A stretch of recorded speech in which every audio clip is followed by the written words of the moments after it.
I want to thank everybody for joining the call today on June 6th, 2020. My name is Steve Puttrich. I'll be hosting the critique for the Plein Air Painters of Chicago today. And thank you for all joining and for submitting. I think we have about 30 paintings and sketches sets to cover. So that gives us about 4 to 5 minutes per sketch.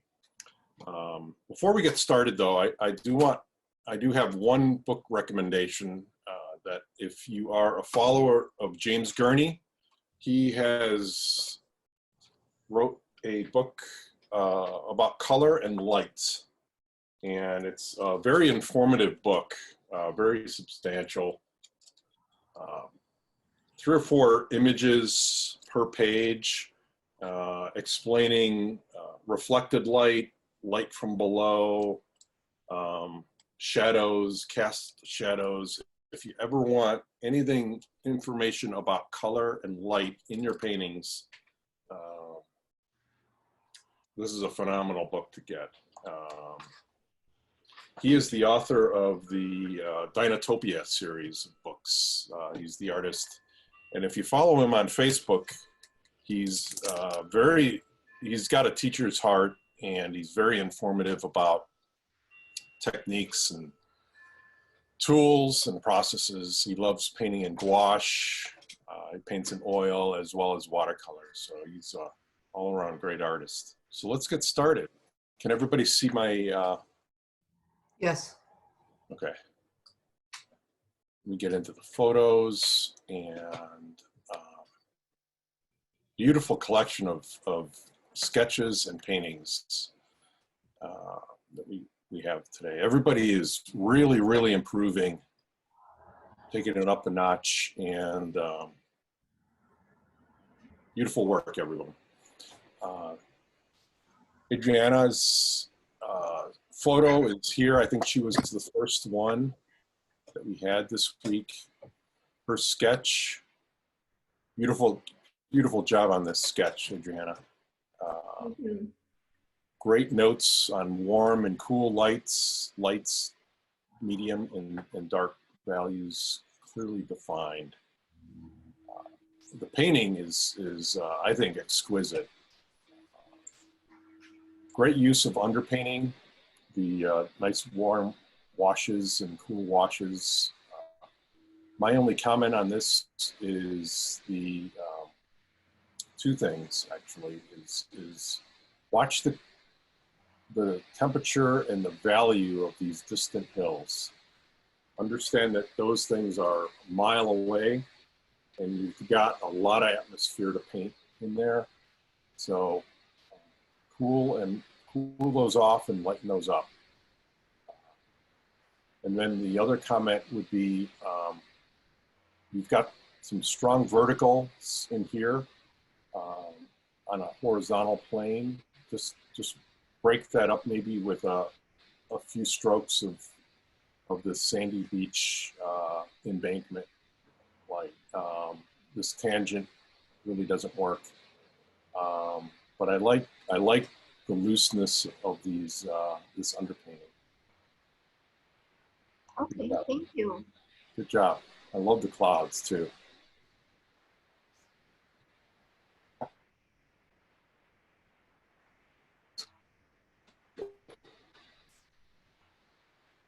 Okay, so this is, I hope this helped, this graphic I posted earlier in the week. And we're going to talk about a lot of this. It's going to be understanding the 2 light sources of a warm sunlight, cool influence of the sky. If it is a clear day like we have today, you're going to get that warm light, cool shadows. The atmospheric perspective, the distance from where you are standing over here to where you're seeing is there's a tremendous amount of air particles and dust and moisture in the air that's cooling everything off. Understand that whether your eyes see it or not, paint that in there.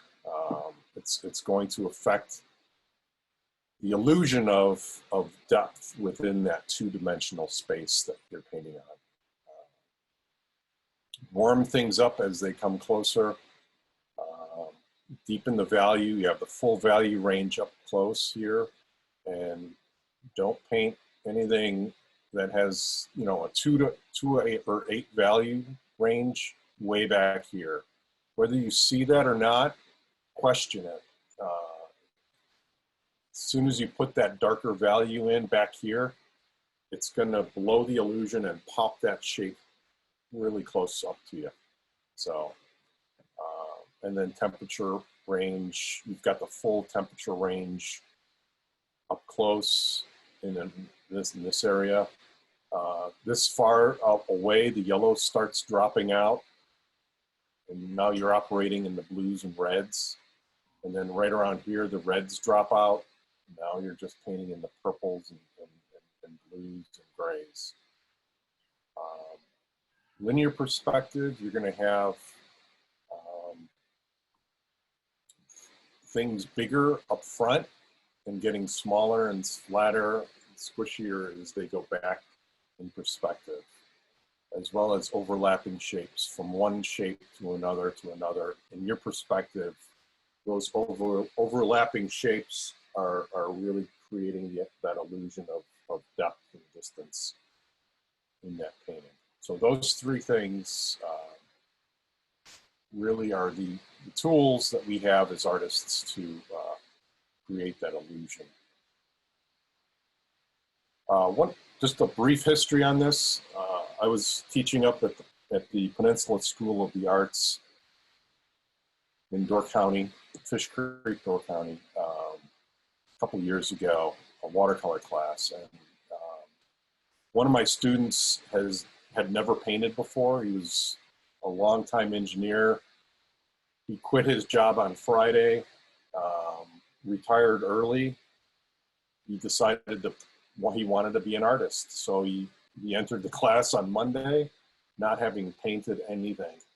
And he was struggling with this atmospheric perspective. And I drew on the whiteboard not this diagram, but just a black and white cross-sectional view. And being an engineer, he understood that cross-section view and the depth and the distance that you'd have to really illustrate in your paintings.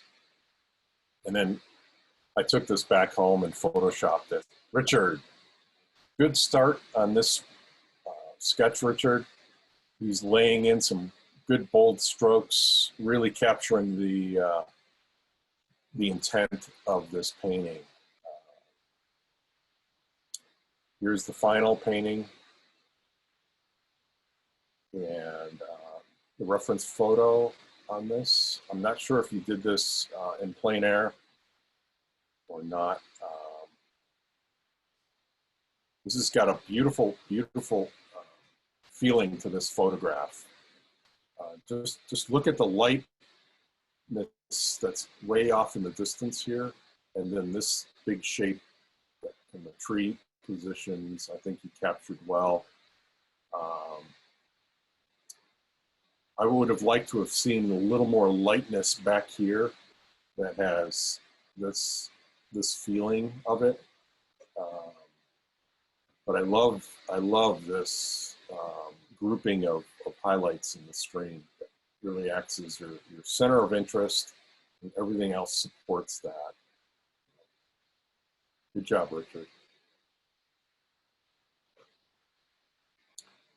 Sandra, this is the reference photo for her, I think it's her backyard. Very nice photograph. This is the sketch. The only thing I would say, Sandra, on this is, as you're sketching, also include the main planes that you are trying to illustrate. And really look at the light that's flowing in on this scene. You've got a vertical plane here, a horizontal plane here, another vertical plane here, and then the distant shapes that I don't think you even sketched in your scene here. But I'm not seeing a difference between the vertical plane and the horizontal plane here. If you darkened in this whole shade area, I think these elements would pop even more. And then really look at the shadows that are falling on here. You started doing some shading back in here in the foreground. That's good. But really look at this, at the different planes that you're in, the major planes within the scene. I think this is a copy. Okay. Is this John or Mary? I can't remember now. John? Okay. This is his sketch. It's sideways, but again, I love the notes that we've got here. This is the painting here, and then this is the reference photo. My comment on this is that I love the gradient, the cool gradient from deeper blue up here, grayer, to a light, and then you've got a really good gray, cool gray shape that's representing that far distance. My concern would be this water shape. It's actually should be flipped in the values, but I like the grayness that you have back here and the pure color that you have here. I would just flip these so you get a nice light horizon line and a deeper, richer blue down in here. If you've ever played ping pong, this is the concept that I want you guys to remember when you're painting water or grass, pavement, anything that is a flat horizontal, like a ping pong table. Light rays that are coming from the distant sky is hitting this water and bouncing into your eye at that low angle. It's like a ping pong ball, okay? If a ping pong ball is hitting down lower here, it's gonna go up higher. So you're gonna see those deeper blues, those richer colors in the distance. And if you had water down in here, you would actually, a ping pong ball looking down would actually bounce almost straight up, and you would get that reflection, almost like a purple value color in the water down in here. So it'd be darker blue, richer blue, and lighter, reflecting those at distant horizon. So just remember a ping pong table and those light rays bouncing all over the place. This photo is kind of blown out, so you really don't see it. But if you were in there at real life, the rays you're seeing here would actually be reflecting in the sky way up in here. And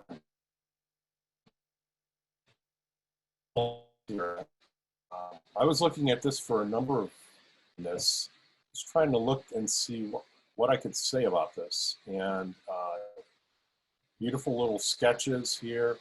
Reference photo is here. She decided to totally eliminate this fence, which I kind of like. Two things I would say on this, and would be watch the evenness of this shape and this shape. Try to get variety in your shapes. Kind of like this shape and these little guys. These are carrying two similar weights of shapes. And then the other thing I'd like to say is for your center of interest. Your center of interest is, I think, wants to be this arbor. the house is calling my eyeballs. The red, that redness of that house, and my eyes are ping-ponging back and forth in distance, and you're creating this really cool play on my attention. Okay, I love the coolness you have back in here. Good color on the blue shape, on the shadow shape of the arbor. I'm not sure I like that ping pong shape, ping pong feeling I'm getting.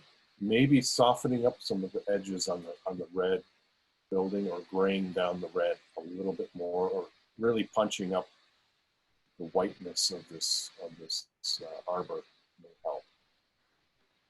Good. Thank you. Great sketches, by the way. Kuhn. Yes. He's got some really good sketches going on here. I love these deep shapes of darks, the middle values back in here, and then the light. He's really, really exploring different shapes, different values to your sketches. Great job. And,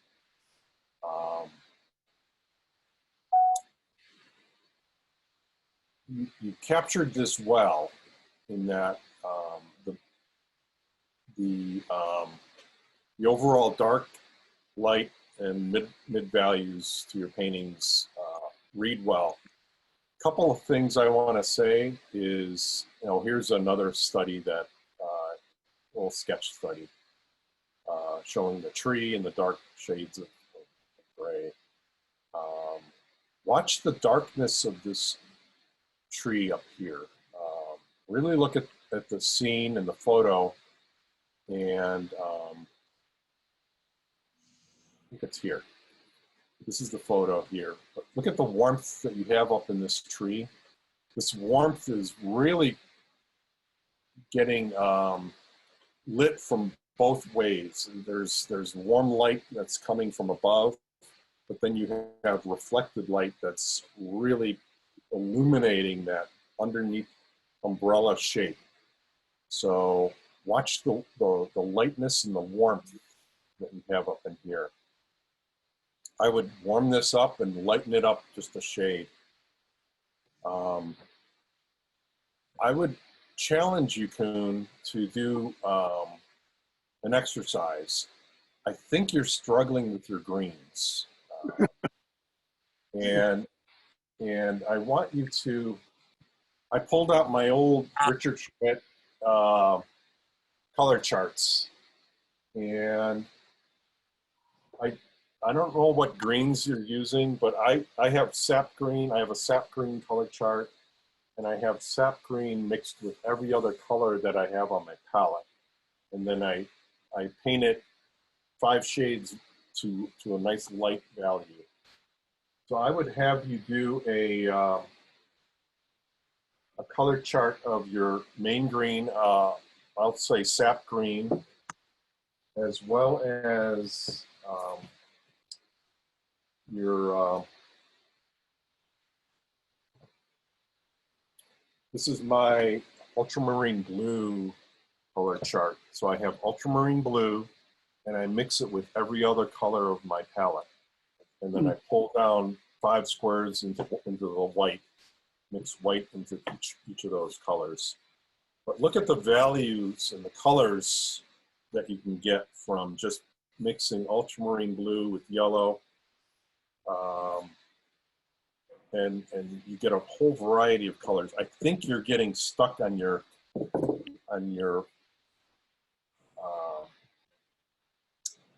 one green that you're using. And I'd like to see a more variety of green shapes in your color. This is really good hot green down in here. But I think this is too light, too much white in your greens up in here. These are upright planes. As long as you have those a little bit darker. Leave the light for those, you know, the flat planes that you've got. And then watch the linear perspective of your sky hole shadow shapes, the light holes that coming through the tree. You're doing a little bit, but I think it could be a little more exaggerated in the bigger shape over here, and then the smaller shapes up in here. It's too popcorny, I think. All right, Thank you. great. Thank Yeah, look at the bigger sun shapes in here, and then the smaller shapes. Mhm. Good. I appreciate it. I hope some folks found value in this. I put this up earlier or later in the week, like Thursday or something. But it's a good tool to really capture and train yourself into shading to the right target value. So this is a set of 3. So the middle one is going to be 50%. This is a set of 5. The middle one here is at 50%, 25, 75, and so forth. Series of 7, and I tried to get the middle one at 50. So try to go in and shade some of those. Here's my attempt at it. Use pencil, use pen, then I use the pen to create little squiggle lines. But this is a really good exercise in targeting the value of the shape that you see. So Steve, can I, if you would send that to me, I'll send it out. okay. Deborah, excellent job, Deborah. This is, I think this is some of the best work that you've done lately. Good light shapes, medium shapes, and then the dark shapes. Well, that's thanks to your education. Okay, I'm giving you a plug right now. You are the best person to do the mentoring course with, okay? For Good. everybody. Thanks, Deb. Here's the reference photo. Is this the painting here? That was, yeah, that was my toned canvas. Good, good, good. Yeah, Love that. First time I've ever done it. Beautiful subject, though, too. You have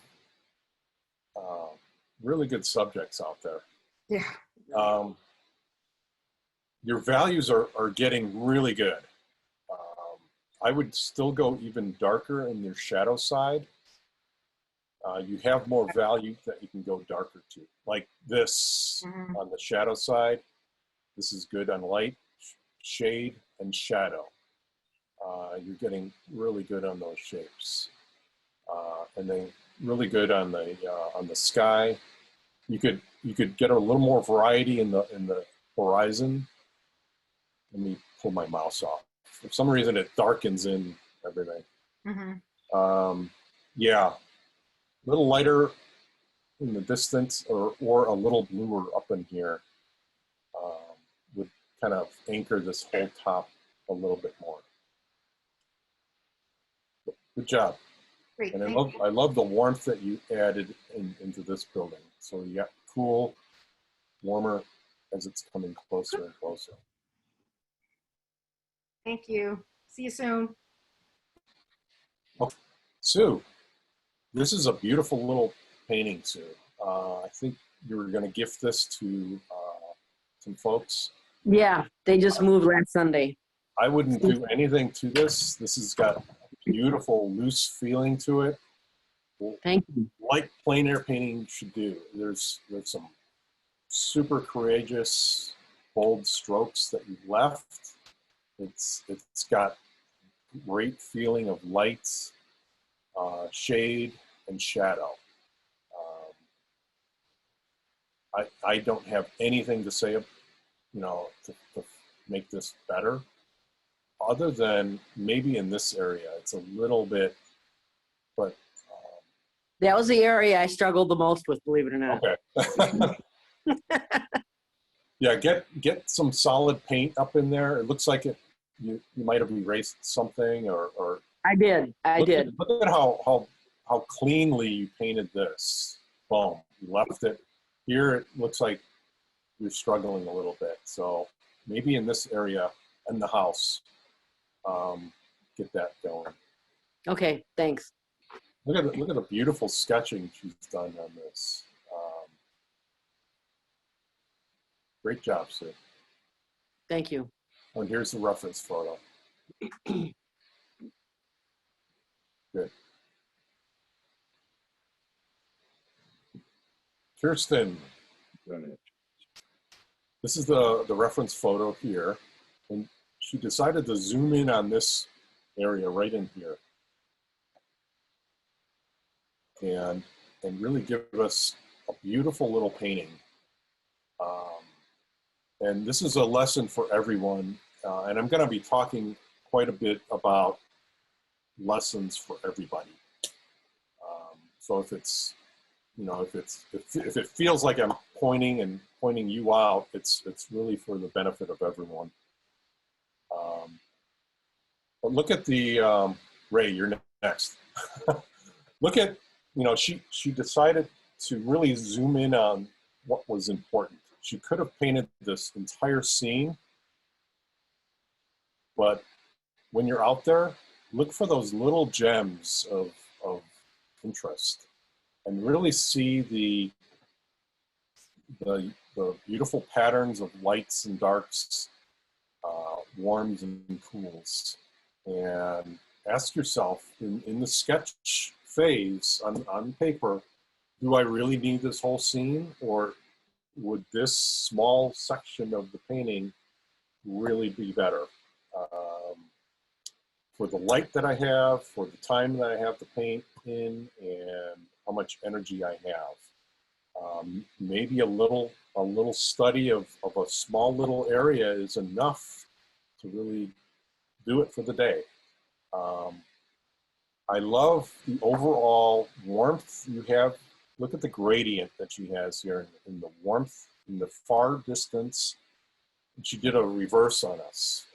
She used the far distance for the warmth and the light and the coldness coming down close to us. So, but she did it well. She had smaller shapes way in the distance and bigger shapes down in here. My feedback on this, Kirsten, is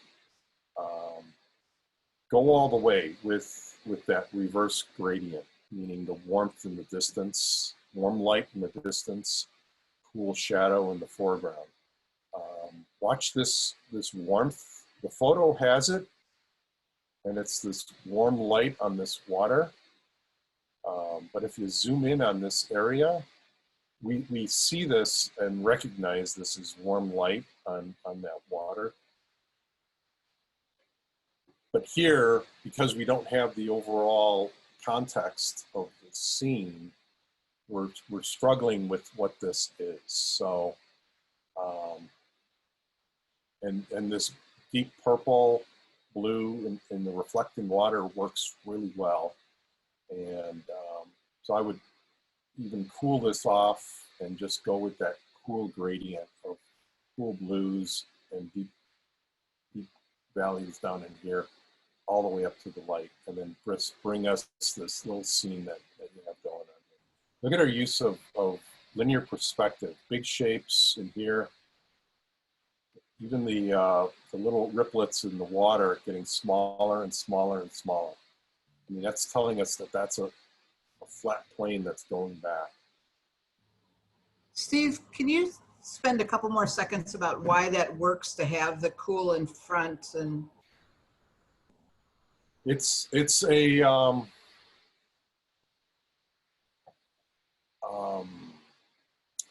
the overall dominant gradient within this scene really carries the painting, and that's why it works for this scene.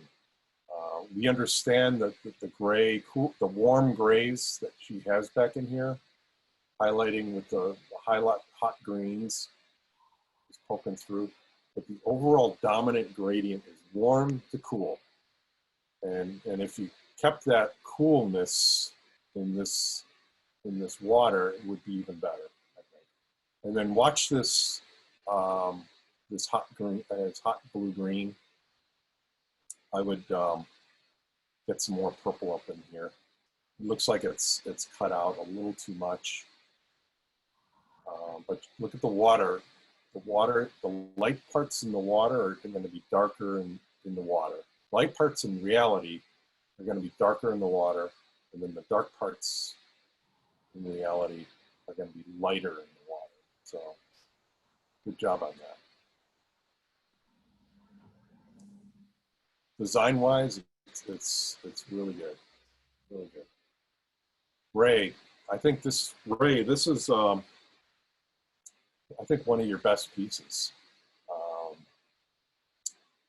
The sketch that he had, it looks like he photographed it at night.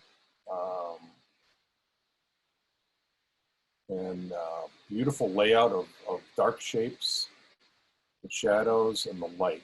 He really wanted to target that warm light. And here's his painting.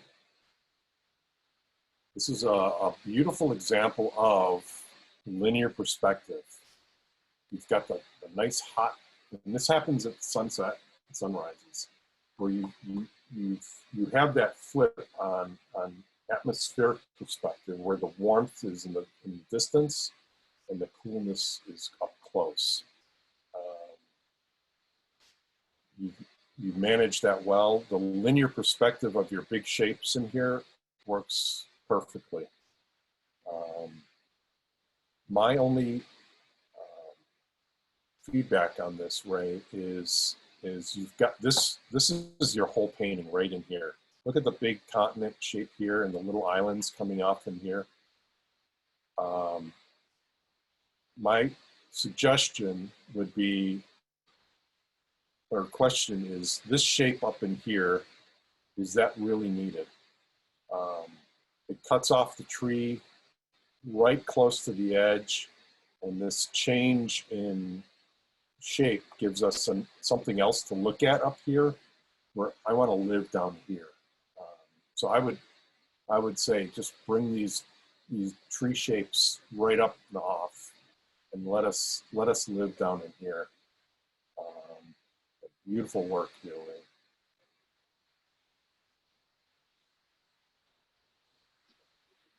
Ray. Deanna. Sure.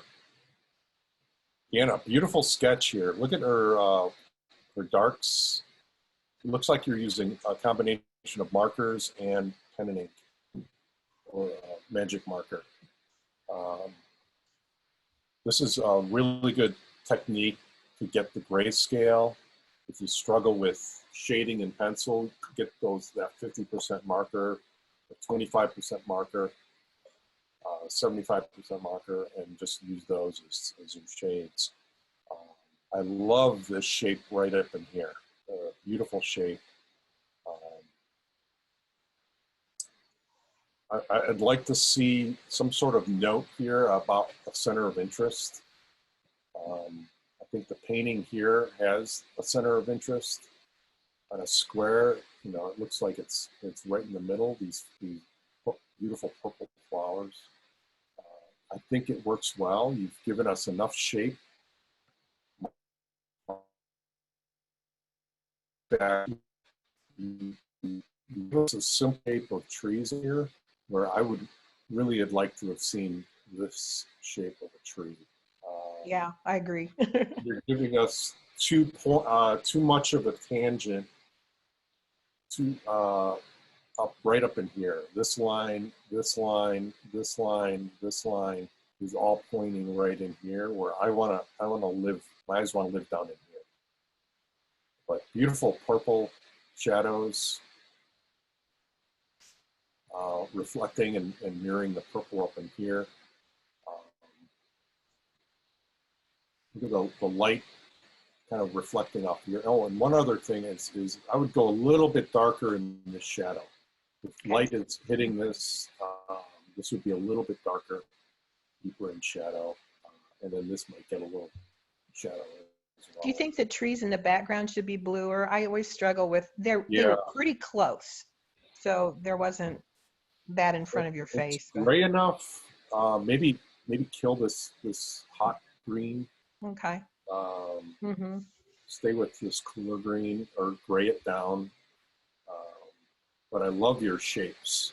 Again, the size of the shapes all speak of linear perspective. And she's going back and these shapes are getting smaller and smaller. That's linear perspective. And you're adding that to your painting, and it's creating that distance, which is what we want in those paintings. I love how you just simplified this shape here. This gives us a beautiful area of just rest, and then you've given us some really concentration of brushwork where we really need to look at. But this is gorgeous painting. Right down there. Thank you.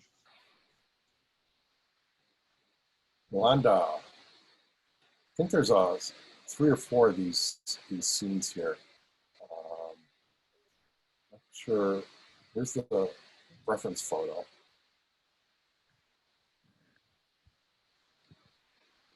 On this one, Yolanda, I think, oh, it's the final version. Okay. Let's go back to the photo. And I think the main subject of this is the tree.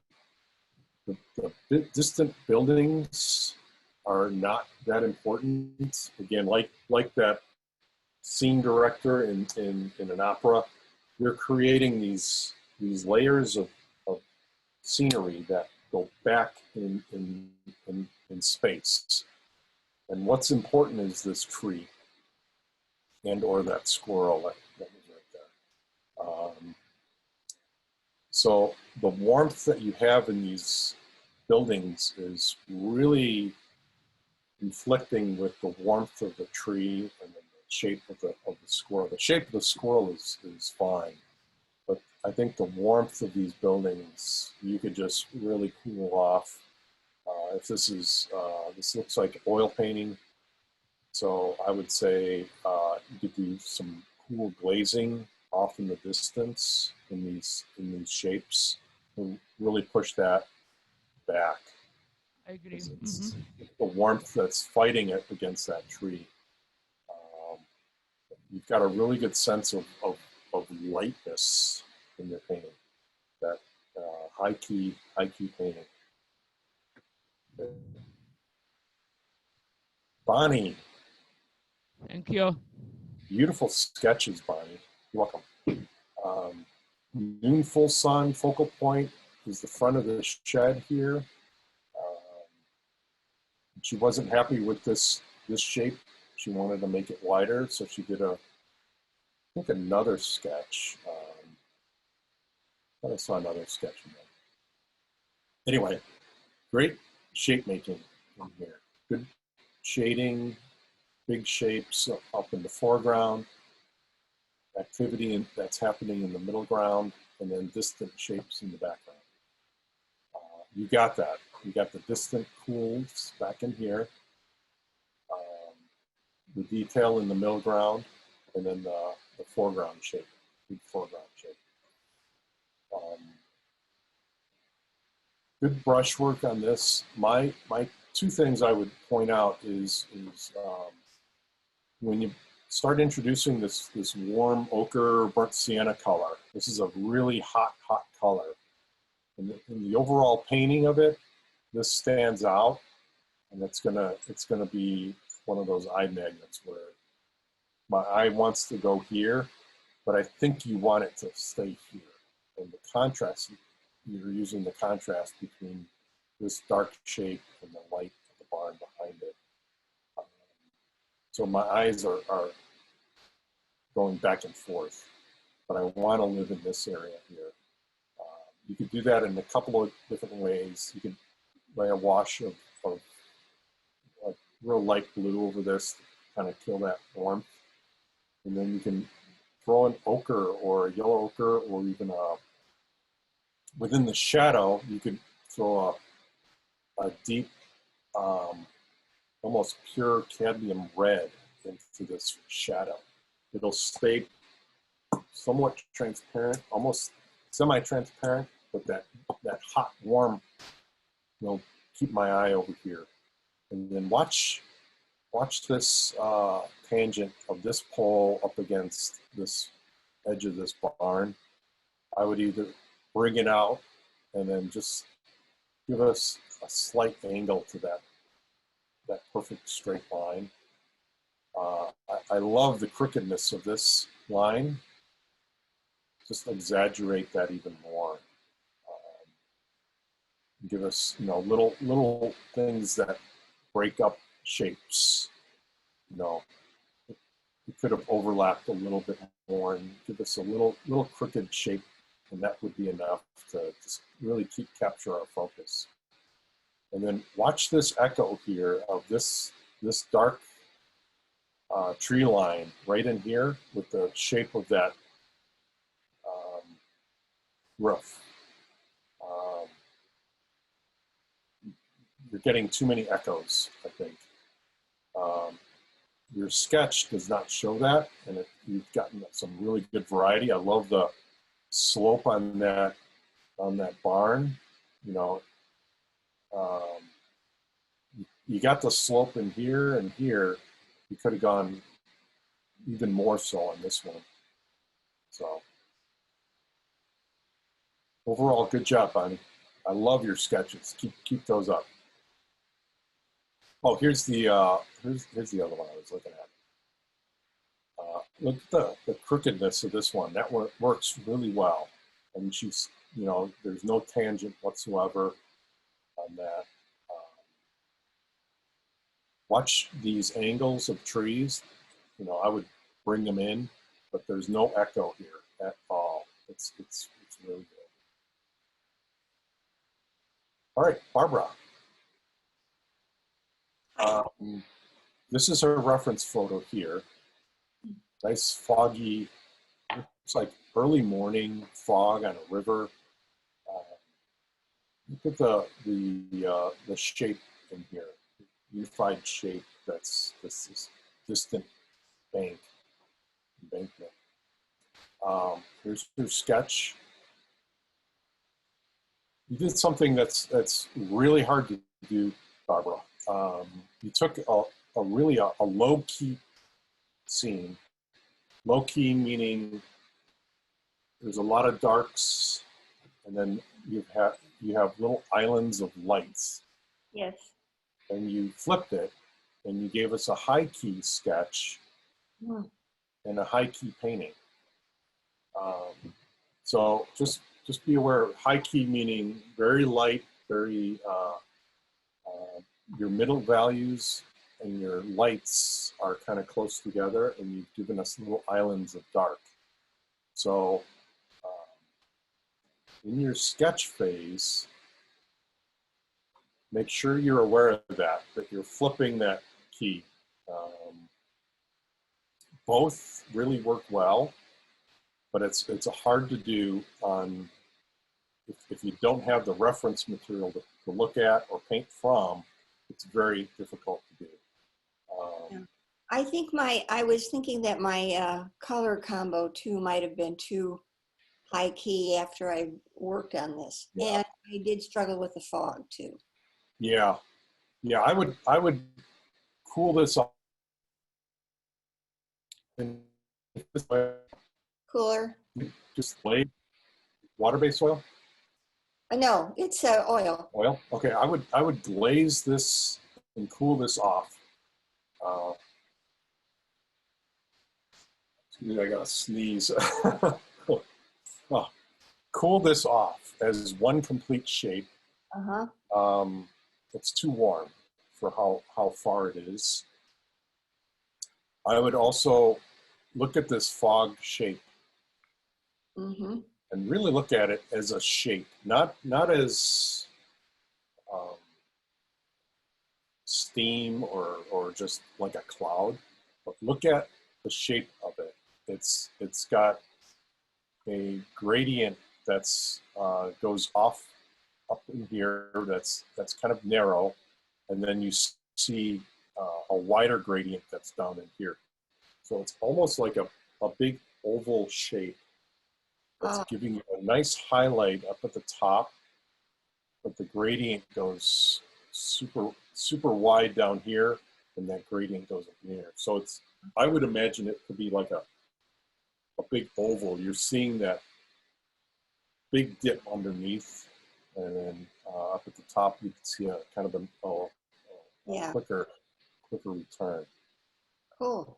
So I'm not seeing that here or the shade underneath it. So you could cool this whole area off and then leave this hot area over here. Mm-hmm. Now when you're playing with key paintings, whether it's a low key painting or a high key painting, and this is good for everybody to understand, the low key painting, you want to push those midtones a little bit lower, meaning a little bit darker. The middle values that are in here are going to be a little bit darker,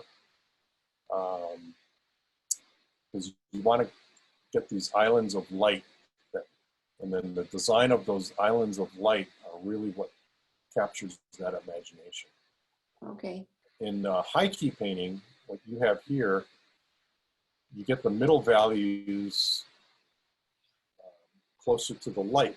So you take the 50% range of gray and go, you know, if 0 is white, you push the 50% to about 40%, 33%.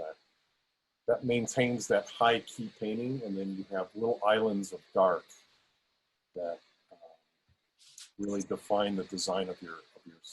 Mm-hmm. Okay, Rich. Thank you. Sure, Bob.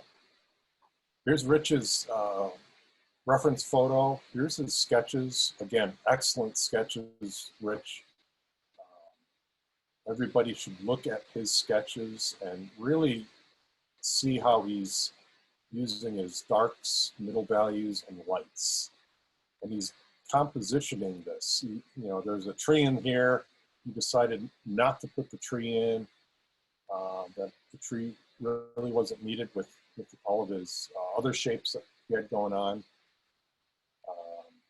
Here's that reference photo tree. But he didn't stick with a single scene right up in here. If this is his first one, he tried something else, and then he tried something else, and he spent 5 minutes on this, maybe 10 minutes on this, until he really was happy with it. And then he did the painting, and he used gouache or casein on this one, which is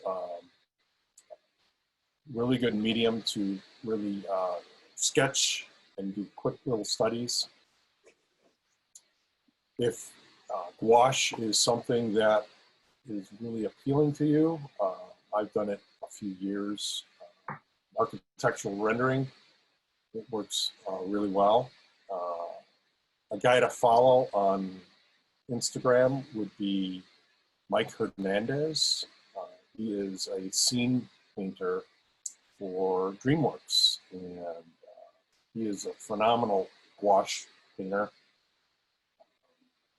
I'll send out a link to his Instagram. He goes by Squash Gouache on Instagram. And, beautiful job, Rich. I think this is a medium that you might really enjoy. But look at his freedom that he just splashed that paint in.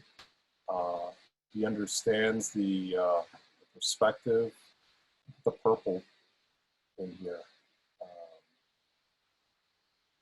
And you pushed the muddy gray and brown that you see here, and you just emphasized that with a nice purple scene, purple palette in here. Good job. And look at how sharp this edge right in here is. That just captures the attention of that center of interest right in here. I would just maybe bring in some warmth. You know, you've got some nice orange up in here and here. Just get a nice deeper red, maybe in that shadow. That would really pop that area. Look at how lightly he treated this tree and darker in here. Great job, Rich.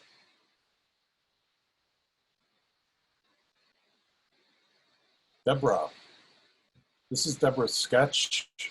Looks like a statue, a Virgin Mary statue in a nice grotto right in here.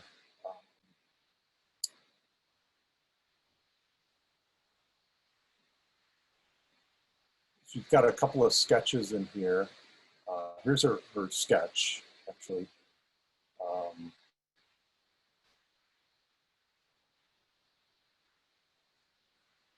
And this goes for everybody. When you're painting from a photograph, ask yourself, is the entire photograph really needed to tell the story? The whole story is this statue up against this dark shape in here. And really the story of that is the contrast between the light and the dark. And use this grotto to really emphasize the dark up against the whiteness of that statue. There's a subtle value change as it's coming down. You see the darker light shapes in here. And then the whiteness of the statue could be shown right in there. But the contrast, the hard edge right in here and the darkness up against the light is really the story. And I would say the real shape of this is the real would be, you know, something like this. You know, ask yourself, is this shape really needed? Are these flowers really needed to really tell the story of that? Good. And then let's go back and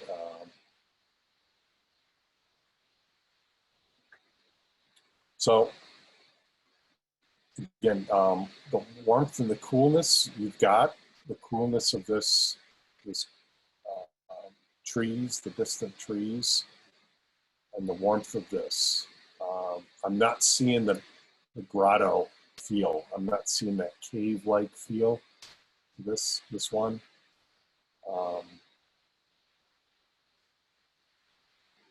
You're starting to get it up in here. I would go cooler and leave this warm. And then just treat this whole area as cooler and allow this warmth to really stand out. This looks like a first wash. If you're gonna extend this, you know, continue on this one, just watch the washes, you know, instead of looking at a color and seeing it like an oil painter, like you're seeing green here, and then you're just laying down that green. That's an oil painting technique. Think of in our watercolor classes, Deborah, you know, that first lesson of just laying in a wash and just pulling that wash down like a window shade. Just paint those shapes in as washes and allow that paint to mix in with each other. You green something up, green into a wet wash and let it bleed out. This is good painting right up in here, but I would cool this grotto off a little bit.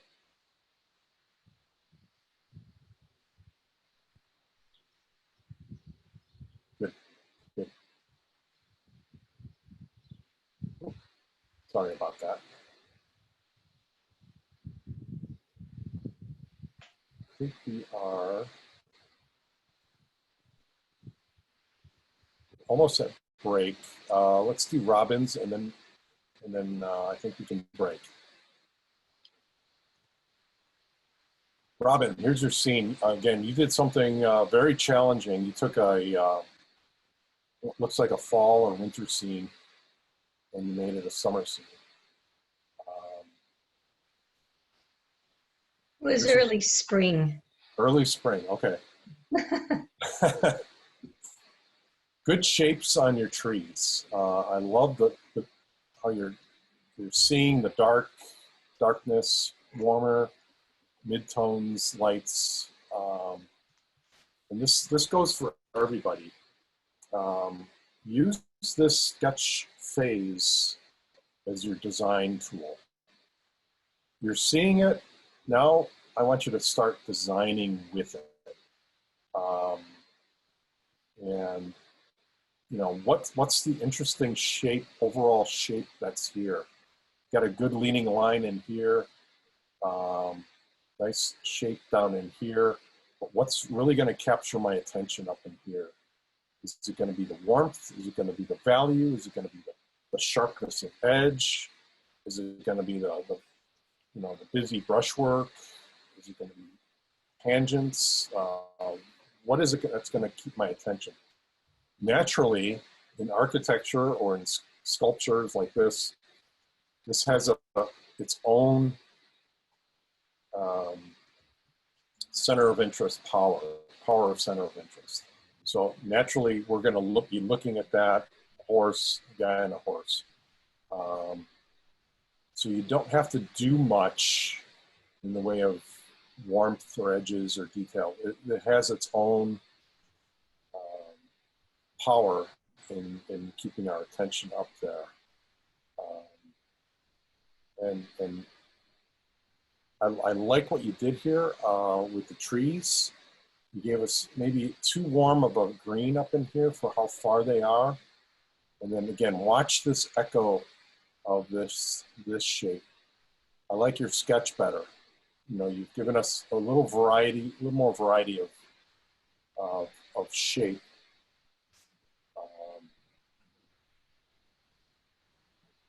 But this is beautiful painting. I love how you simplify those distant shapes. There's really good magic in this tree here. Not necessarily like I said, the shape, but this shape here, echoing this thing. But very good. If you could do the rest of the painting like that, like your last week's painting. You got some good paintings going here, brother. Again, cool off these trees a little bit, and I kind of like the way you vignetted this out. You gave us some interesting shapes, whether it's flowers or scrub brush to really end the painting with. But, good job.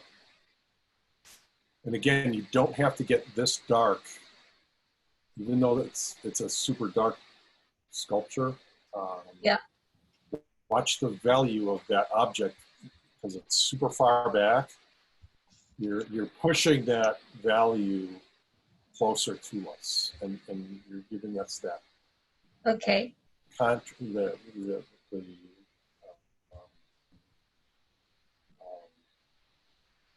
It's like you're giving us too dark a value for how far it is back there. Okay. Now the photograph will tell you it's black, but you as the artist are not copying a photograph.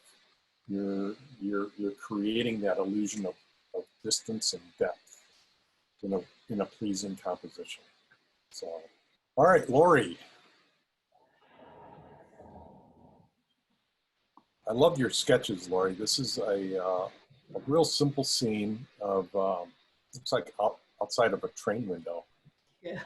And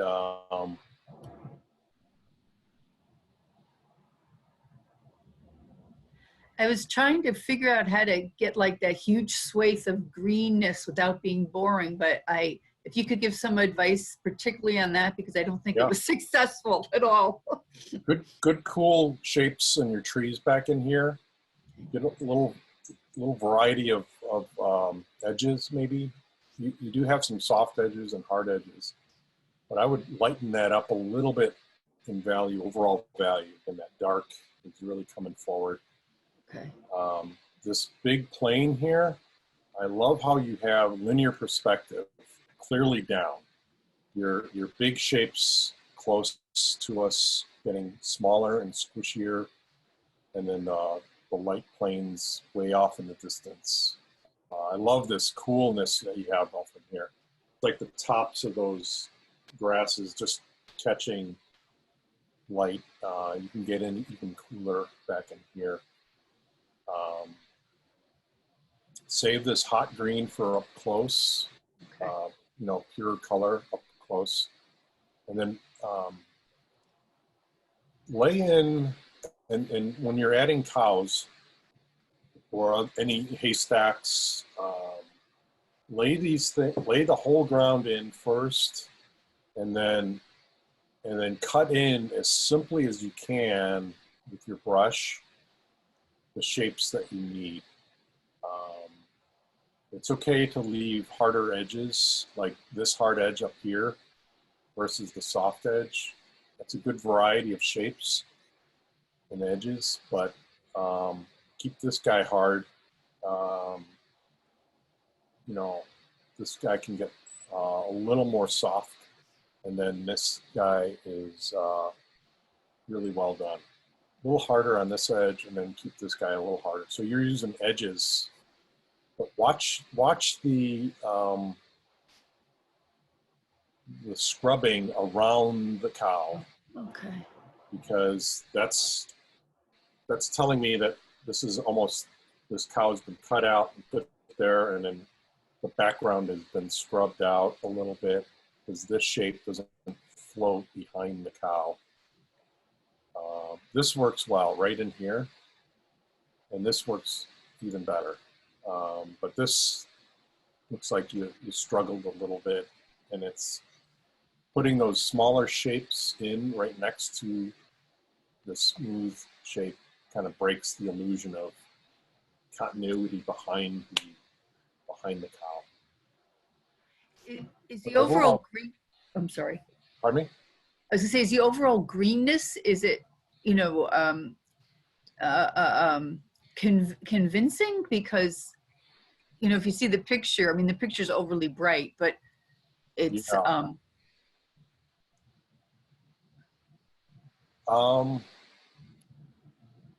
Again, cool, you know, cooler greens off in the distance. You can go warmer greens in the foreground, even though this overall green, it looks like it's a photograph of a screen, Yeah. so it's going to be confusing. As long as you maybe cool off back in here, get some of those grays back in here, that'll push that distance land way out there. And then this upright plane of trees are going to be a little darker, but grayer because they're further back. okay. Okay, But thanks. the main thing is the scrubbing around the cow. It's fixing the shape that, you know, I've done it because when I see it, I know it because I've done it so many times. Again, good cloud shapes. Refer back to my cross-sectional view. This is exactly what linear perspective is. Big shapes up front, getting smaller, smaller, and smaller still.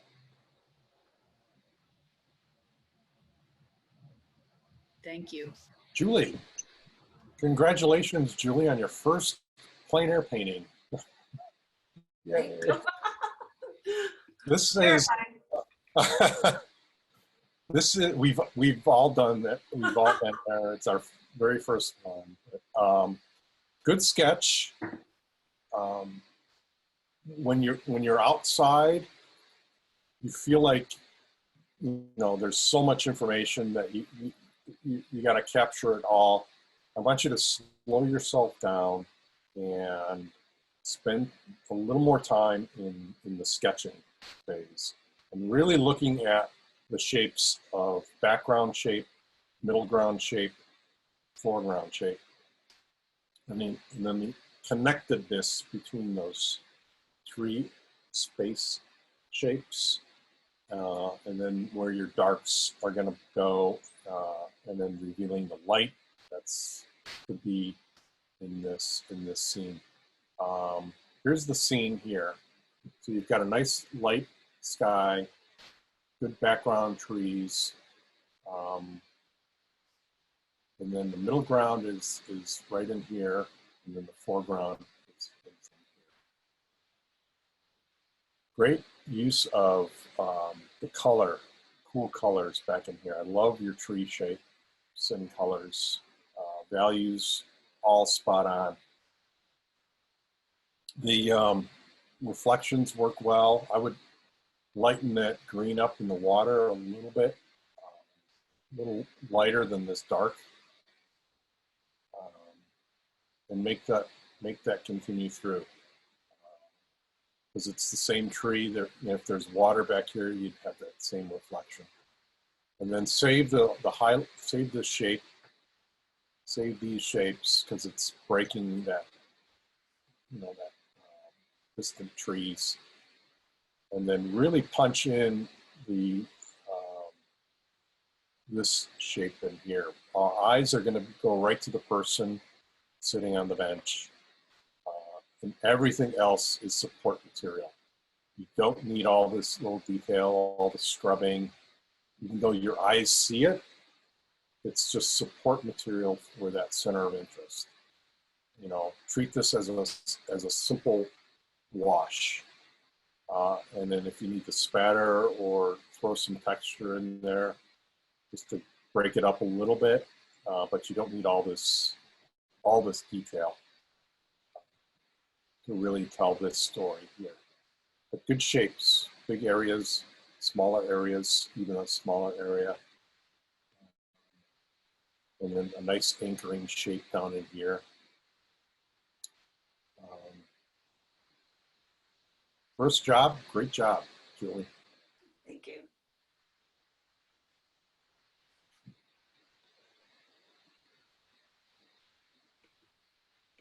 Patricia, I really enjoyed this piece here, Patricia.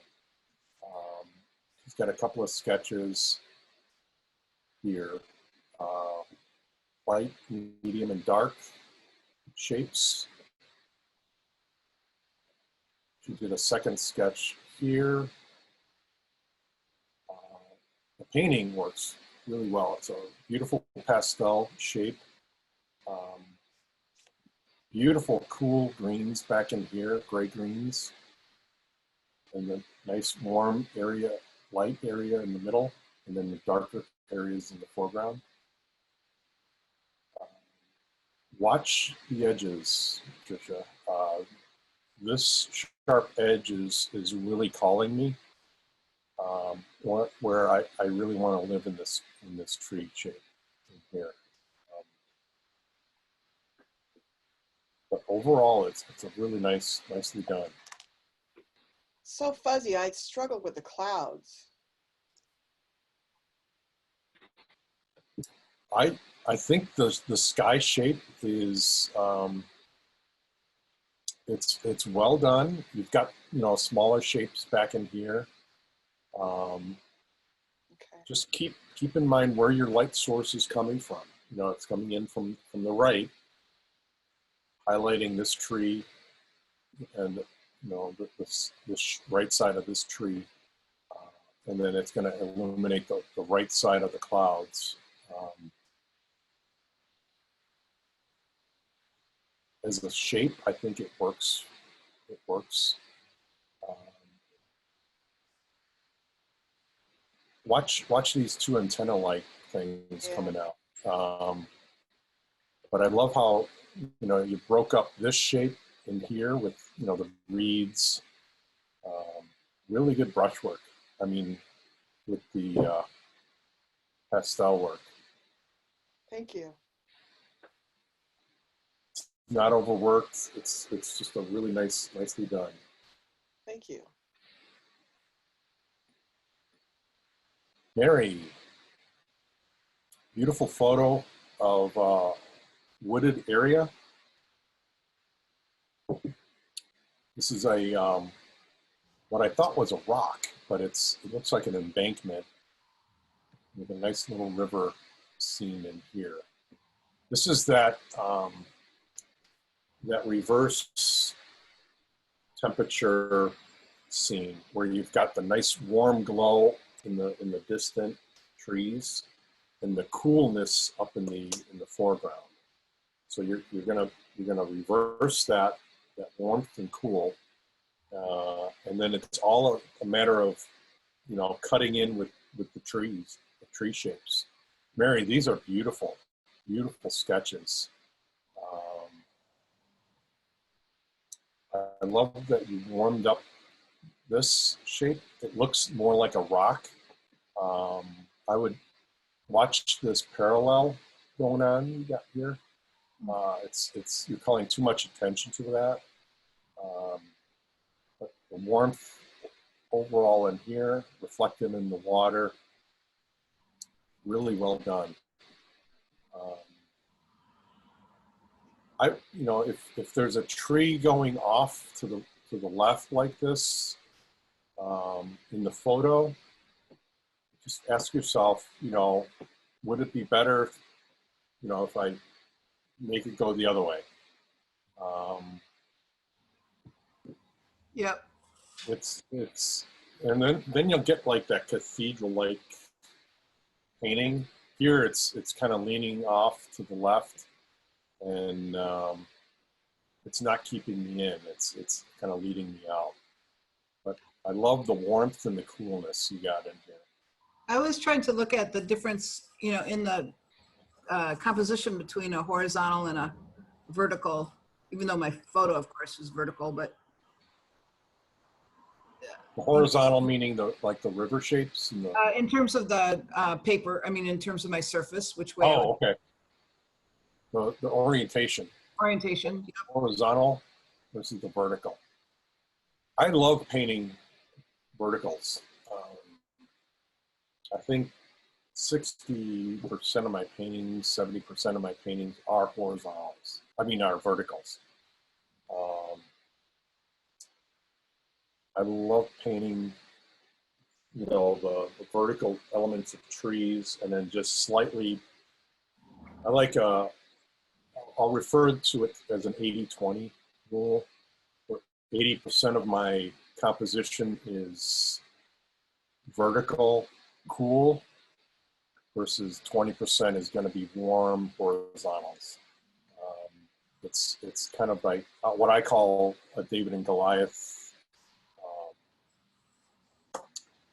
effect. Whereas, you know, my hero is going to be that warm light, that 20% versus the 80%, which is the Goliath, is that cool, dark. So, and the other thing I was working with on this one was the, you can see the more pink, for a better word, as my warmth, my light versus the yellow. These are watercolor, right? Yeah. Yeah. Good job. The pink works in that you have some red in the trees that support that. If you're going to have pink, bring a little more pink over on this side, just to get that unification, harmony of color. Don't be afraid of going in with opaque watercolor and gouache this thing in a little bit. You know, like Rich's painting, you know, he used casein, but it's similar to gouache in that you're bringing in some white or light areas that you want to regain, like in the river reflected of the light green area. Thanks. Thank you. Good job, man. Am I going the right way? Oh, here's, I think this is Patricia's reference photo here. Nancy, look at Nancy's sketch and just look at this as a reference tool to how really you should pay attention to the lights and the darks. perspective is spot on, even in the sketch. I love the way you have the separation of these trees, the spacing of these trees, even more than the painting. She's given herself notes to remember, and arrows to point. Use this sketch phase to really pull this scene apart and try different things. I love the squiggling that's going on. She's forecasting the energy that she sees and experiences with the scene. And if you look at the painting, she's replicated that with active brushwork. What do you call pastel brushwork? Is it the Mark making. mark? Thank you. Look at the active mark making here in her, she's replicated that. My only edit or comment would be, I like the spacing of these trees more than this. It's given me 3 equal spaces, and I love this, the big wide space, smaller space, smaller space. Yeah, you're so right. But look at the coolness of her greens up in here, the cool light gray greens. She's mixed in the cool reds to complement that green. And then when it comes to the foreground shapes, she's got the warm greens and the warm reds. Excellent job, guys. Thanks, Steve. Good job. Lessons for all of us. Lynette, beautiful sketching, Lynette. Hello. Hi. Thank you. This is the Lynette's reference photo. Here's the painting. And let's go back to the sketches. I love this, you're just working it out. I love the shadows that you saw in here. I love these dark shadows. And then you lighten them up, and then you're trying different things, going verticals, horizontals. Orientation is very cool. Making notes to yourself. And then maybe like Rich did or Nancy did, just flip the page and do, a final sketch with everything that you've set on. This is a beautiful scene. I love the strong leading line in here, and then the lights, the shapes of light that you have here. Big shape here, and the skulls, and then the shadow shapes that are really defining this woodland scene. The painting really works well back in here, and I love the dark, cool shapes that you have in here. What I think you can improve on, and if you could try this with glazes or before, if it's dry, throw a nice glaze on this, but get a stronger, deeper shadow that's cutting across this, especially down in here, giving us a nice light space right in here. And then the shape of this pathway is, the perspective is not drastic enough. So it's The too trail narrow. looks narrow. Yep. Yeah, you've taken a view almost like a drone view, like a Yes, I see 20-foot it. high. Yep. This is the view of the path from about 20 feet high. Okay. Whereas I want to be down in that path, and that path is just enveloping me in the foreground shape. Okay. You can see it here. Even Right. it has a nice curved dip, and then it just disappears. This has got a nice curved dip, and then it disappears. You can really see the dip. It comes up and then down. Right. So get that, get that path up in here. This is right up in here, and then it gets really wide at the foreground. Okay. Love these flocks you got going in here. Good job. You could throw some purple in here, some blues and purple. But if you do, get some purple in the shadow out in here. If you throw Okay. that out in here, just to get the harmony, or throw some purples. Not this bright purple, but a little cooler gray in the tree colors. Okay. I love how you did this. This is beautiful, beautiful, beautiful brushwork. What about the upper left-hand side? I just feel like I don't know. I kind of gave up on it. Yeah. Where you have this shape happening, let's look at the photo. Okay, every now and then we're all going to hit this kind of blank area. It's okay to have blank areas like this. Okay. Just make it a definitive shape. So you have a darker green here, lighter green here, and then you have a great opportunity to throw in this light sky hole, this light sky shape, like right in here, one or two shapes just to kind of blend in this sky hole shape up into here. Okay. But I'll do that. good shape making, and just if the majority of your painting is shapes, hard edges, and you have a soft, squishy edge over here, it's going to stand out. So just kind of unify the same kind of shapes and brushes that are kind of all around. Okay. Great tips. Thank you so much. When I'll you work get this, some more on it. it's when you get this soft, almost like you take a thumb and just smear everything in.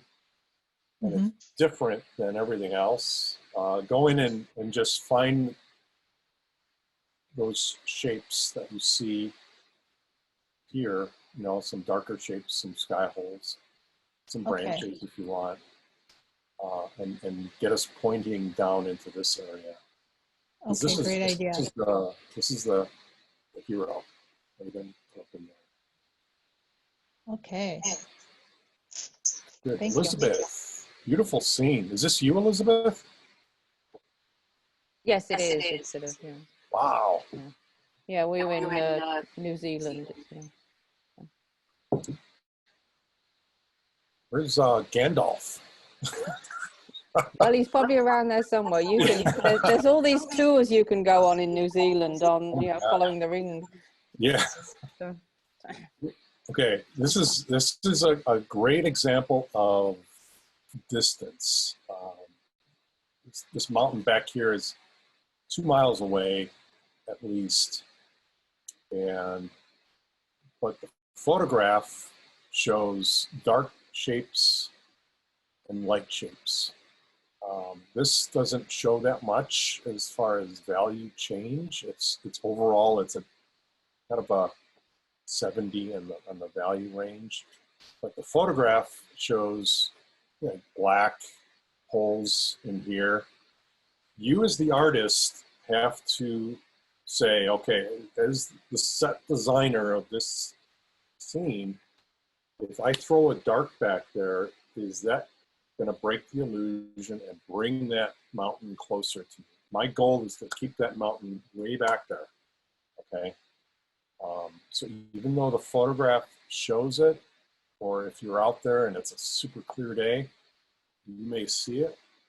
You have to make the decision, and you did, in lowering the value of that gray, but then you made it get darker and darker as you're coming closer.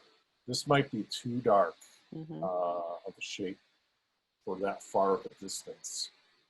Okay. This is painted really well. I love the shadows.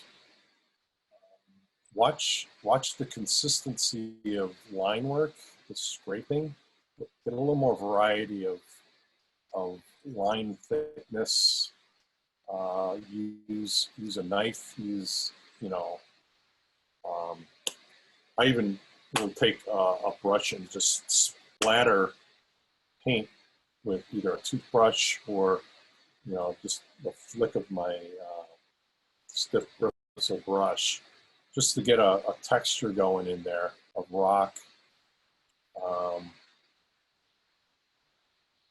And then I would cool this off a little bit. I'm not sure if this was photographed under incandescent light or what, but it looks like an overall warm glow. Yeah, I often have trouble when I photograph them getting the colors to come out right. It's sort of, It's like the whites have this yellow orange tint to it. Yeah, it's the actual painting is not quite as warm as that, I think. Okay. Overall, again, watch the darkness in your darks in those distant hills, and then come in with richer, deeper color. Even though you may not see it in here, there's some deeper blues, warms, and then it gradually goes out. So use that linear perspective, bigger shapes, smaller shapes, flatter shapes as you go, okay? And let that, you know, you've got a nice shape out here, but you're kind of giving me nothing to really focus in on as far as those linear shapes. A little bit here, but beautiful painting of yourself in here. And the shadows work really well. I love the shadow of the grain in the rock. Yeah, I tried to remember not to make it solid shadow, and it has to be transparent. So yep, looks good. Thank you. Good sketch too. Yeah, I tried to spend a little more time working on it, like you suggested. So yeah.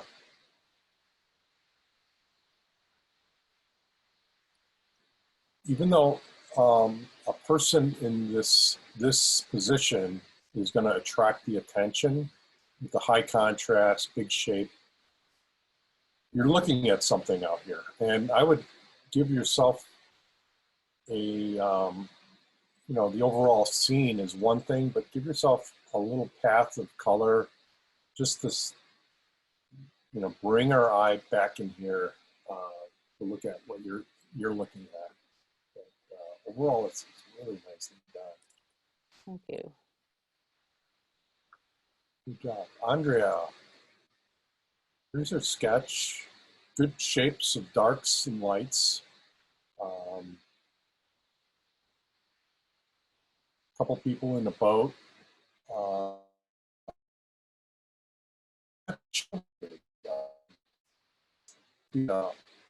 thought it was a waterfall type shape or a fountain. But I love the brushwork in here. And the warm greens in the middle here. Certainly in the shapes, good shapes here. Reflections are rock solid. Watch the, you know, the orange is going to be right here instead of here, position wise. But and then watch the lightness that you have up in here. It's drawing my attention up and over in this corner. But good brushwork. Thank you. Okay, this is Maureen's. Here's this is Emily Oaks Reserve in Skokie. I painted there a number of times, and it's a beautiful place to paint. It has this wonderful willow tree that's kind of leaking out.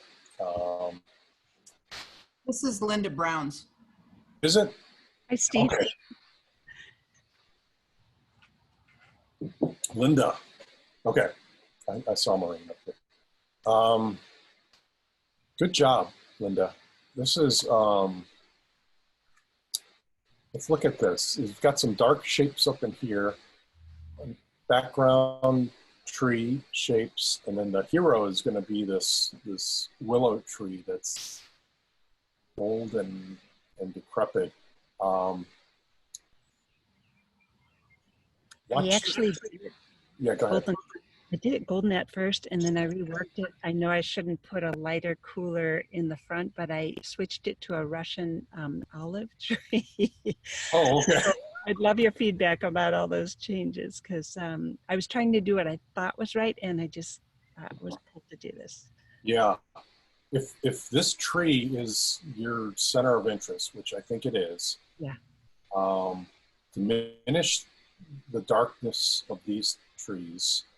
You know, they're off in the distance. Even though the photo has dark trees, don't put them there. Okay. Because it's taking away from what you want to say in here. Oh. It could be a shade lighter, and the shape there. Again, you don't have to necessarily even put those in there if it's all about this tree. Okay. And when you have the energy that this tree emotes, look at those dead branches coming out, the squirrely things coming out. I want you to, next time paint this, I want you to cut loose and just really just put all the energy into this tree. It looks like it was carefully painted. Right. And I want you to really, really cut loose and just slap those shapes in there. The embankment looks like it was carefully painted, almost rendered. Watch,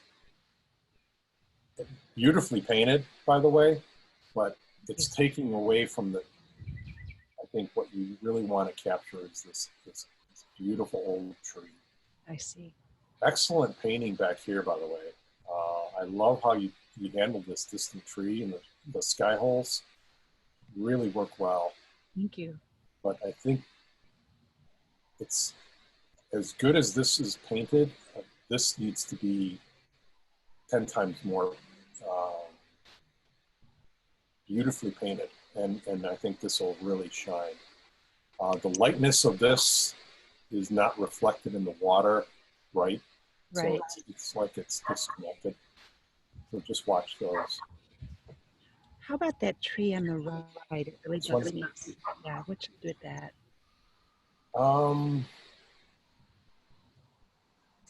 It's painted well. It's got some light on the top. I'm looking for a shadow side. It's got the light's coming this way from the left.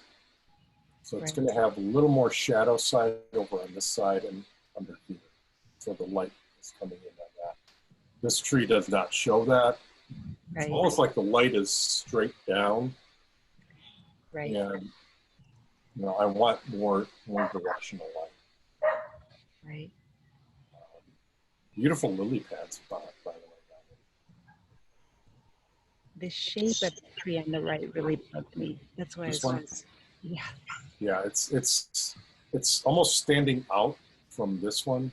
You could, and that's where this will go back if you really cut loose on this tree. See this hard edge right in here? Yeah. This is the closest part of this tree is to you, and that hard edge right there. Right. Look for those shapes that are closest to you on those trees, and everything else around that tree is going to be less sharp. Okay. This big shape is getting smaller and smaller and cooler over here. Yeah. Look at this shape in here, and it comes in here, and then have this hard edge right in here. And it's okay to have the hard edges on this tree. where you want it. Just like you painted up in here. This is beautiful. Okay. And the hard edges right in here. Right. What about the background on the left behind the evergreens? I almost wanted to make mountains. I just didn't know what to do with the background.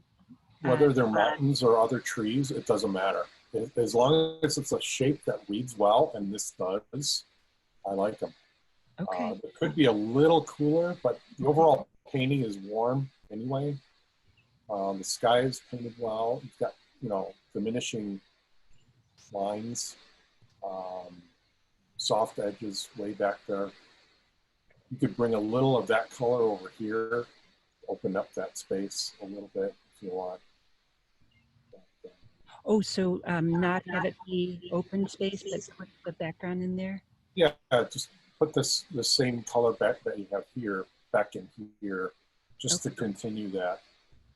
Okay. You know, that tree line. And then, you know, the lightness of that, like that ping pong effect. It's going to get lighter back in here and then deeper blue back in here. Oops. Right. Okay. See how light back here is, and then it's getting deeper back in here. Yes. Good. Good sketch. Thank you. But what, you know, and this really goes for everybody. When you see this scene and something as dramatic as this tree is, I challenge you all to really put the emotion of this tree and personify it with actual emotion.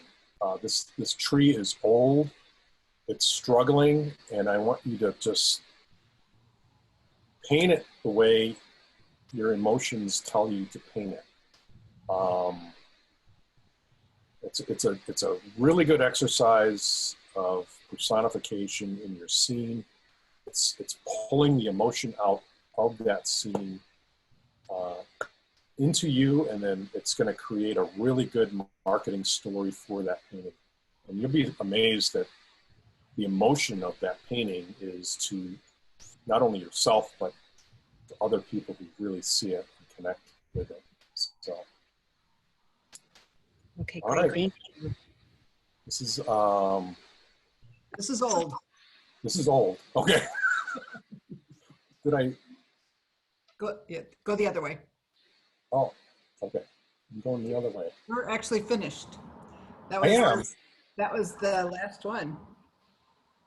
Wow. Okay. So, Steve, could you leave it on that one? Could you leave it on that one on Andrea's? Yeah. So one of the things I've noticed is that you use a language that I really appreciate in terms of you want to live here in a painting. Yes. And others of the guest artists have talked about the movement in the painting. And this is one of those that I wonder, I want to hear what you mean by that you want to live here. And do you talk, you know, sort of the movement of the eyes through the painting? And the reason I was pointing out this one, because I was thinking about her water coming down, if she had brought that down another step or something, would that have continued to have more movement as opposed to be too bright? Or how does that work for you when, because, you know, in terms of where the eyes go when you're looking at a painting? Right, right. The human eye is attracted to contrast. And I'll say the human heart is attracted to story.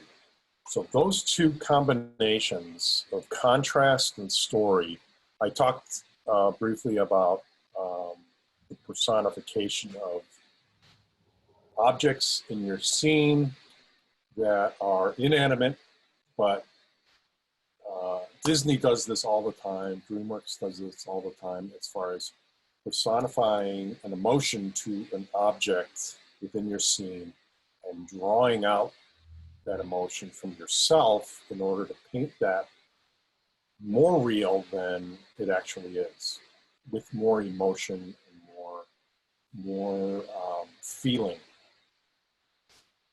That's one thing. The human eye is attracted to contrast, and Bob Krajewski had, if you took notes in his critique, had 10 items of contrast. That should be in everybody's notebook, bar none. It's a beautiful list. I took it down. I'll forward it to Mary. But it's contrast between value, between temperature, between edges, between active brushwork versus soft brushwork. Use those 10 tools, 10 techniques, 10 ways of capturing the eye to your center of interest. Here, just look at the contrast between the darkness and the light of the hat. The darkness of cool versus the warmth of this shape in here. I want to, like I said, Mary, I want to live in this boat. I want to live in that area. My eye wants to explore this area deeper. And that's what I mean by living in this area. I want to stay here and just explore and enjoy,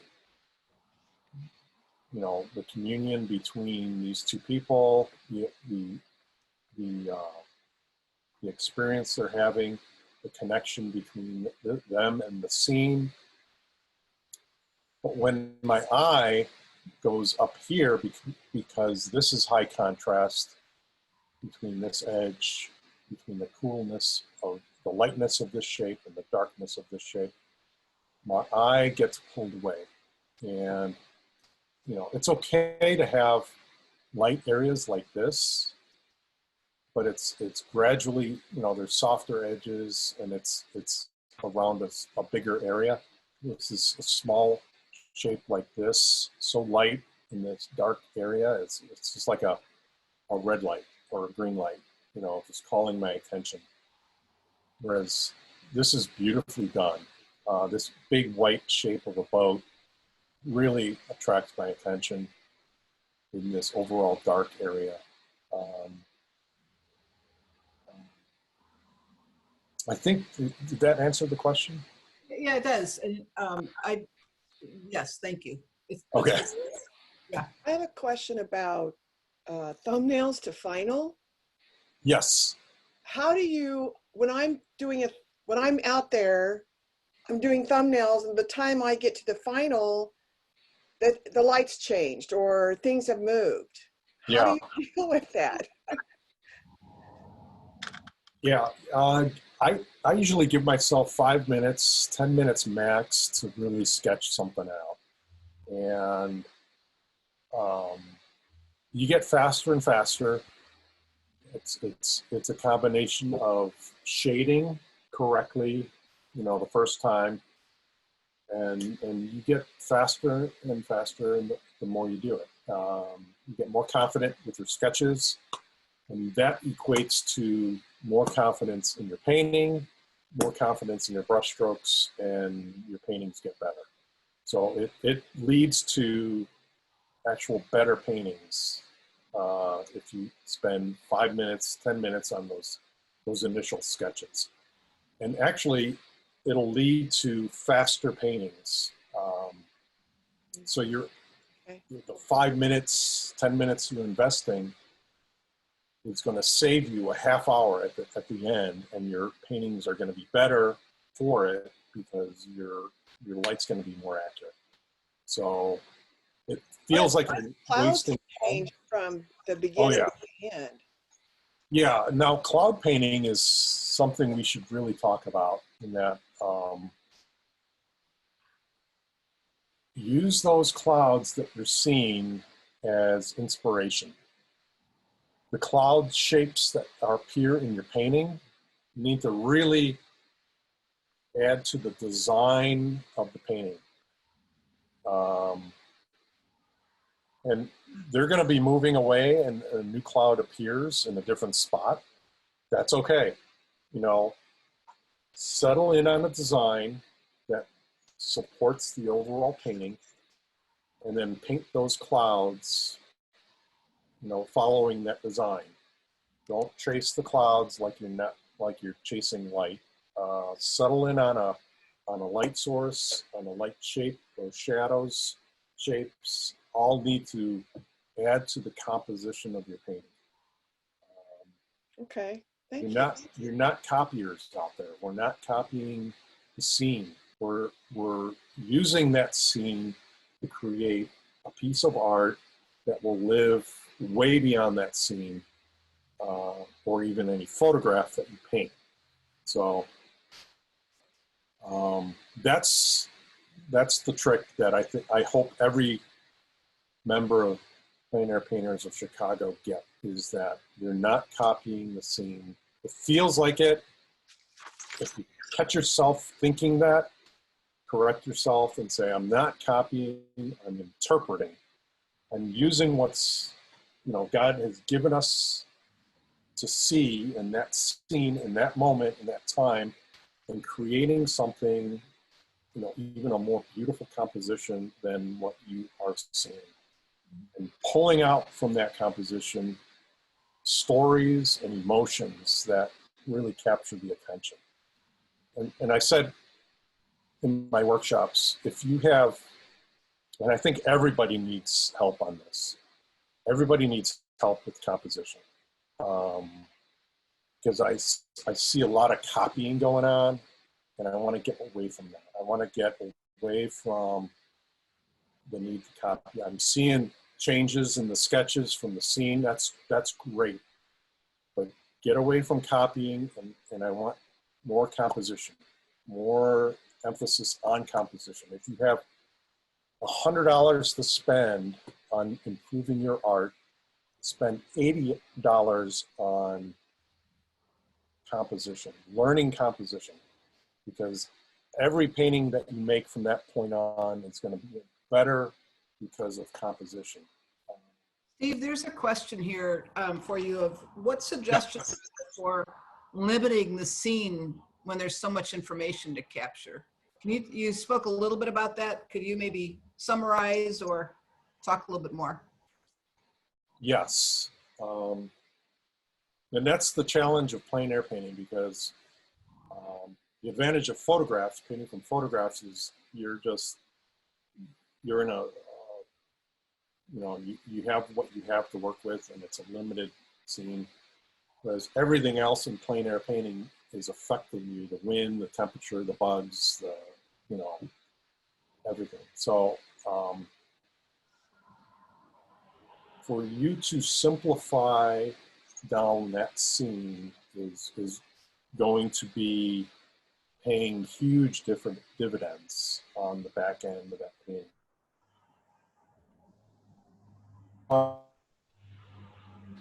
An exercise is that I teach my students is a 10-minute painting. Do a 10-minute painting. Bring 4 panels, 6x8, 5x7, and just do 10, 15-minute paintings, sketches. Or if you have a bigger panel, tape it off and do 4 15-minute paintings in an hour. You are training yourself to just simplify that scene to its bare shapes and values. Limited strokes, meaning counted strokes, are also a really good way of teaching yourself to just get the bare essentials. Then when you have an hour to paint, oh, it seems like 5 hours. And if you are enjoying the plein air painting events, they typically have quick paints.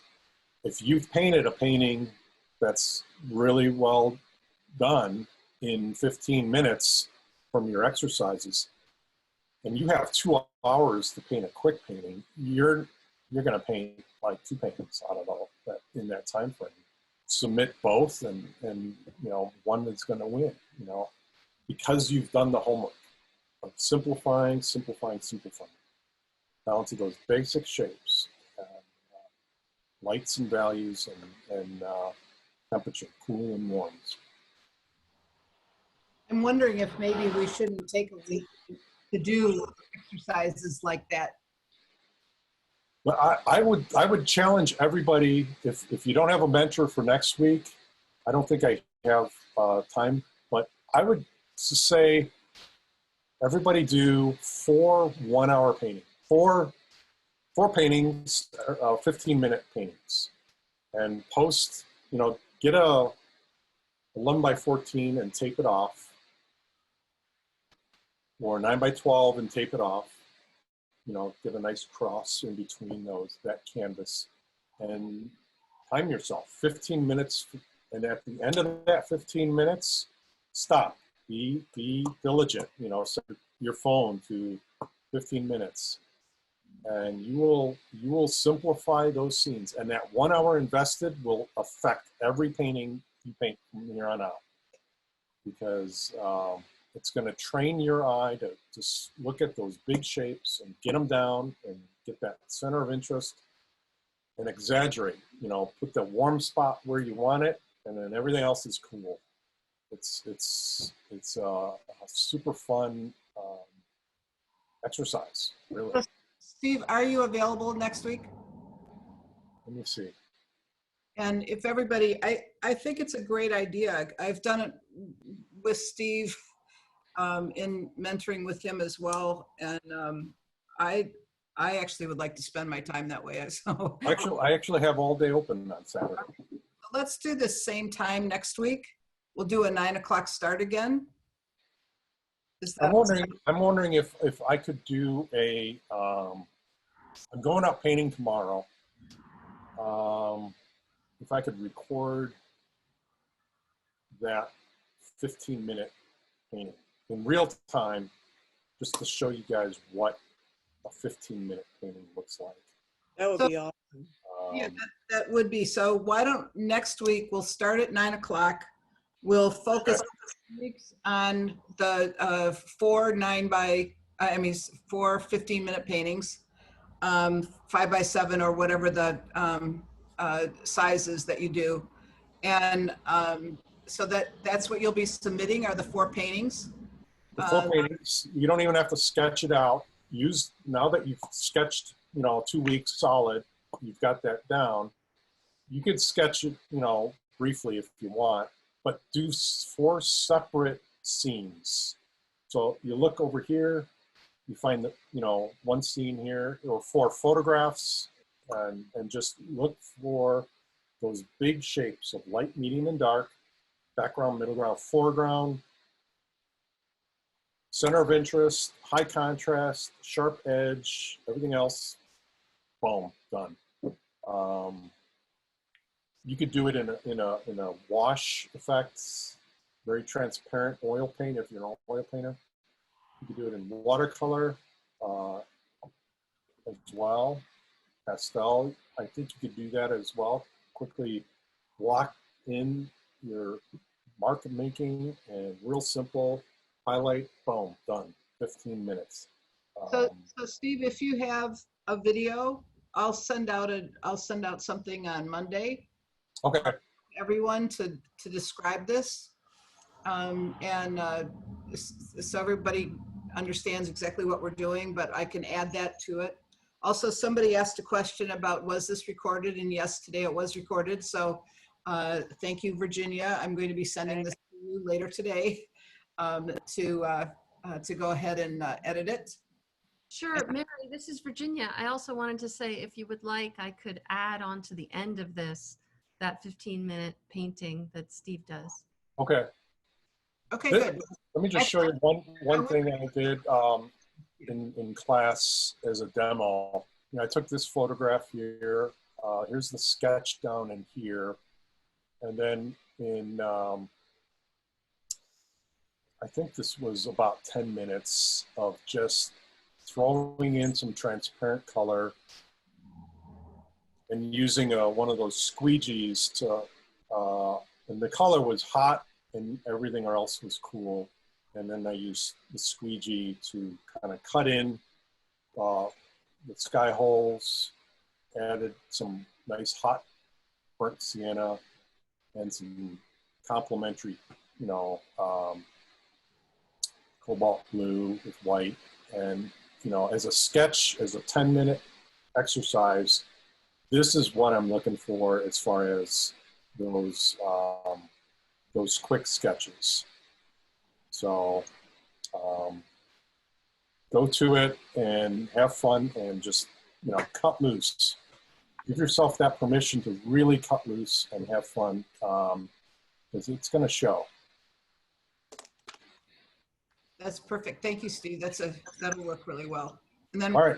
we will attach it to the video, and then I'll also send it out separately for you. So Okay, good. Everybody, Thank you very much. Thanks, everyone. Thank you, everybody. It was a great session and good learning.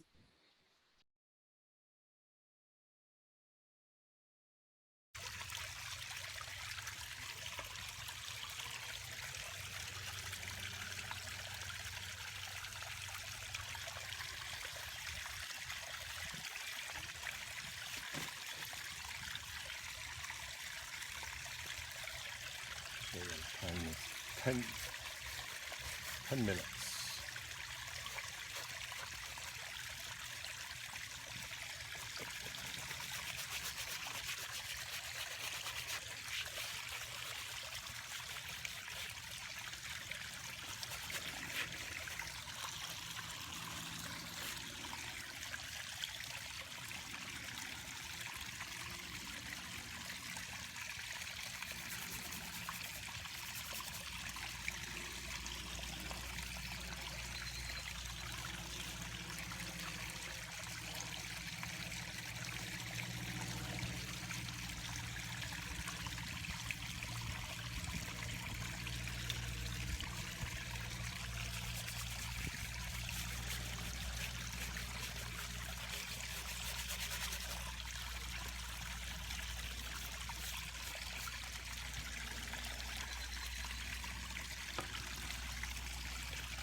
Looking good.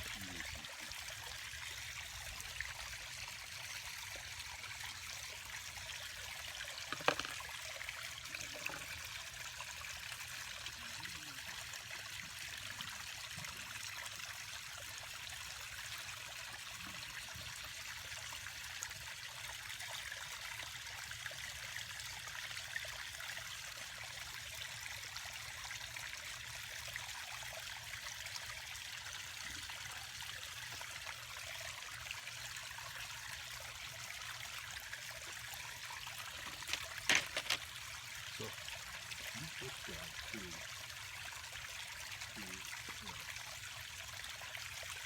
that's off. So yeah.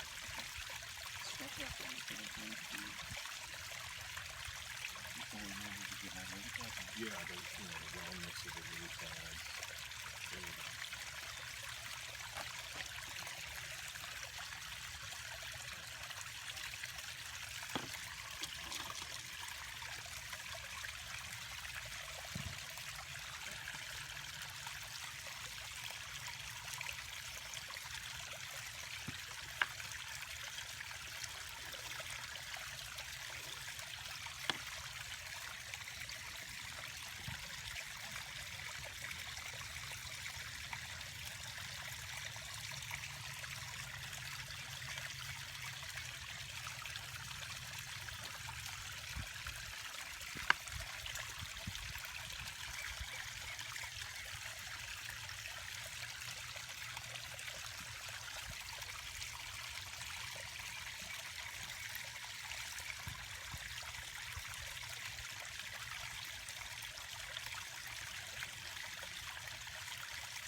Hmm?